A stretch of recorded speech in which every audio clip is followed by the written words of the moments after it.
was hoping that by the time I got everything set up and broadcasting, I would actually be in. But no, we are temporarily at capacity. Join my game in the order in which I was connected. At least I don't have like a queue number of 15,000. But who knows when it's going to connect. So, yeah, what are you guys doing today? I am IntroVertex, and this is the B.A.M channel. And I'm taking a break from work because my back is about to move from, on a scale of, like a pain scale of 1 to 10, we're about to move into a 9. And when that happens, I can't think. I certainly don't want to talk to people. This is different. I don't have to interact. But I can sit in a comfortable spot and relax a little bit. At least I think it was comfortable because now it's not. Any of you guys deal with chronic pain? I know the feeling, trust me. It's not fun. So instead of taking medication, which I generally try to avoid, because I can't, I just have to pace myself. Take some breaks, get somewhere relaxing, and breathe for a while. This is one of those things, though, where the pain is just like crawling up my back, up my neck, and eventually it's going to give me a migraine, and then I'll be down for the count. So if any of you guys are out there dealing with chronic pain, you know you're not alone. It happens. A lot, believe it or not. As we still wait to get connected. While we have the opportunity, I would like to tell you that I am an advocate for mental health and well-being. I think we need to destigmatize the way we talk about mental health. And I see one person has logged on, so now you're going to get an earful. Log off if you don't want to hear this. But yeah, I want to destigmatize the way we talk about mental health. It should be no different. Yep, there they go. No different from the way we talk about physical health. And if we say that we have the flu, if we say, we've broken a leg, all you gamers out there, maybe you're familiar with carpal tunnel syndrome. It happens. And injuries to our mental well-being happen as well. And it's no different. So, asking for help, taking care of yourself, following a doctor's orders, doing things to be proactive. It doesn't matter if you're talking about your physical or mental health, you can do these things. And nobody should make you feel bad about it. Ever. And I won't, because I'm one of them, I deal with my own physical and mental issues, so fuck them if they can't take a joke. Not that it's a joke. Anyway, so yeah, if you want to join me, then talk about caring for yourself mentally, no different than you would talk about caring for just yourself physically. And by doing that, little by little, we should move more people into a realization that there's nothing to be ashamed about. You certainly shouldn't make somebody else feel ashamed to take care of yourself. Right, okay. So I drove away my one listener, my one follower, my one watcher, who probably saw the loading screen and didn't even bother listening to what I had to say. Oh, come on, Destiny. This is fucking stupid. Oh, which brings me to the other point.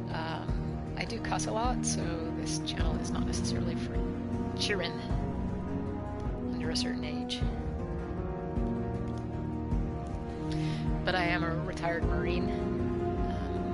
I spent over 20 years in the Marine Corps. And then I retired 10 years ago. Yeah. Actually, now I'm in my 11th year of retirement because I actually retired in July. So, hey, welcome to my 11th year of retirement. I've only been playing video games, online video games like this since late 2014, and I picked up Destiny in 2015 after it had already released. And I really enjoyed it, and it's been my game ever since.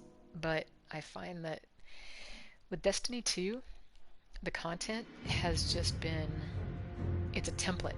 They do the same thing over and over and over again, and it is so mind-numbingly boring. And the reason I'm back now is because, spoiler alert, if you don't want to hear spoilers about this particular season of Destiny 2, go ahead and put me on mute or go find something else to do. But Mara Sov is back, and I've been waiting for that. That's one of the few things that I was looking forward to. And so we're going to be spending a lot of time in the Dreaming City. And I think that the armor and weapons drops from this will actually be much nicer than anything in the recent past. But I just hope that they don't repeat the same mistakes. You know, don't take that template and make us do the same goddamn things over and over again, because it's just so fucking boring. But unfortunately, I think that they will. So I'm just going to squeeze this lemon for the juice. See what's worth it, and then if it becomes not worth it, I'm not going to play anymore. And we'll go back to Fortnite and Rocket League and Call of Duty.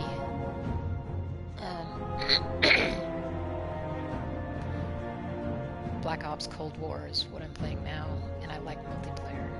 I finished the storyline, so do a lot of multiplayer, but I'm not a huge Warzone fan. I like Warzone Rumble, but apparently that's gone for good. And now they're going to be doing something called Warzone Clash, which will be similar to Warzone Rumble, set in 1984 Verdansk, so in the past. But I'm not sure of the exact specifications of it, so I'm interested to see what that'll be like. But, and then later on this year, hopefully, Horizon Forbidden West will come out, the sequel to Horizon Zero Dawn. Although I don't have a PS5 yet, so.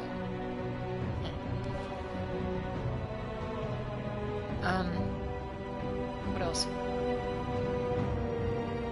I guess that's about it. As an older gamer, an older person, if you can do the math, like I said, I spent 20-something years in the Marines, and I've been retired now for 11. You should know that that puts me at a certain age. I'm interested in finding more people at my age, especially more women my age, to start playing video games. And I kind of think there's this gap of information, and some people my age still kind of think of video games as the realm of kids. And you and I know that that can't be further from the truth. Excuse me real quick.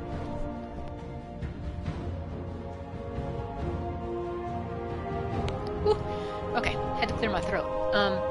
Yeah, we know that can't be further from the truth. There's all kinds of experiences out there in video games. And something that we learned during the COVID apocalypse was that we don't have enough hobbies in our lives to keep us focused and busy when we're stuck at home. We think we have to work, and then if we're not working, maybe go on vacation, but we don't have a lot of, downtime, us time, me time, or family time at home. We work X number of hours a day, we come home, we work in the kitchen or getting chores done, then we go to bed, and we get up the next morning and we do it all again. And having the pandemic made us realize that we don't get to spend enough time by ourselves, and when we do, we don't have things to do. And video games can absolutely fill that gap, because it's a way to stay connected to other people without having to actually leave your home. It's a way to stay focused. to find new things that interest you and stimulate you. And then, of course, you and I both know that video games are good for our hand-eye coordination, spatial reasoning, practical deduction capabilities, decision-making. The list goes on and on about what video games can do for us. But critically, they can keep us connected to each other from across the world. So yeah, if you know older folks who are interested in video games, but they're not necessarily, keen on getting their asses kicked by a bunch of 13-year-olds like you, like happens to me every day, tell them about my channel, or the channels of other older gamers that you may know, such as, I think for Call of Duty, there's Tactical Grandma on Twitch. On YouTube, there's Shirley Curry, who plays Skyrim. But those are really the only two names that I know and can quote off the top of my head. But I'm a third, so IntroVertex is out here. I may not have a following right now, and nobody may ever listen to this except, sometime down the road, but I'm still here. I'm still gaming almost on a daily basis when I can. So I'm happy to answer questions. I'm happy to do walkthroughs of games that don't necessarily involve shooting somebody in the face and seeing blood spray. So, games like Assassin's Creed. I know Origins and Odyssey did it. I don't have Valhalla, so I don't know if they do it. But in Odyssey and Origins, you can go on explore mode, and you don't have to kill anybody, you don't have to take out contracts, there's none of that running around stabbing people in the face. What you can do is you can explore these wide open worlds of ancient Greece or ancient Egypt. And in Egypt, for example, you can go to the Library of Alexandria, or you can stop by a merchant in the market and see how they brewed beer or baked bread in the ancient Egyptian methods. My place in queue is 1626. You're gonna be kidding me. Hurry up. What else can you do? In Odyssey, you can go down to Thermopylae and take a tour of the hot gates where the 300 fought their Greek cohorts and held off the Persians. So you get this little historical tour of ancient sites and the things that people did during those times. Beer brewing. In Egypt, it was embalming.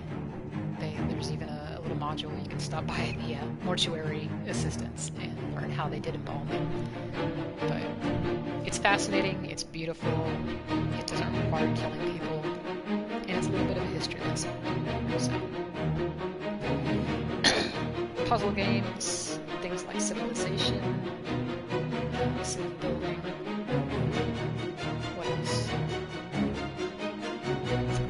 Oh, getting back to the stabbing people in the face, one of my favorites is Ghost of Tsushima. And feudal Japan has been rendered gorgeously in this game. It is just so beautiful. And I kind of wish that I had a PS5. I don't know what it's mastered for, but I have a decent TV. It's not 4K. I think it's not 4K, this one. But I do know it's UHD, ultra high def. Anyway, so my point with that is that Ghost of Tsushima is just an awesome game. It's beautiful. And I could just spend time riding around the entire island looking at feudal Japan. Now, I was stationed in Japan way back when, so I feel kind of nostalgic for it. So when I went to go play the game, I didn't do the Kurosawa choice, which would have rendered it in black and white. But I did choose the dialogue that is in Japanese. So when people speak to you, it's in Japanese, which means that you have to follow subtitles. Following subtitles can sometimes distract you from enjoying the view of what you see around you. And so that comes with its own caveat, but I like it because I like hearing people speaking Japanese to me because it reminds me of actually living there. But otherwise, you can choose English, spoken English, and not have to worry about subtitles. And I think that's what the like when you watch the lip movement of the characters in the video game, it's geared to English. So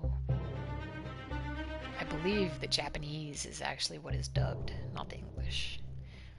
But it doesn't matter because the game is just so beautiful and the gameplay is functional and intuitive and it's just an awesome game. So if you don't mind slashing people with a samurai sword, highly recommend Ghost of Tsushima. But yeah, so good Lord, Destiny, come on. I'm gonna have to pause this broadcast and come back to it. Jiminy fucking Christmas, man. I need to take my last sip of wine real quickly.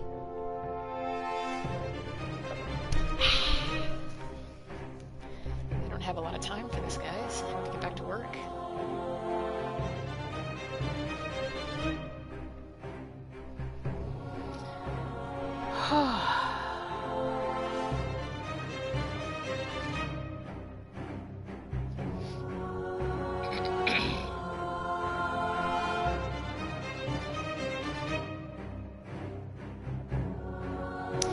I'm going to pause the broadcast and I'll come back when we actually load in. So sorry about that. I'll see you again soon.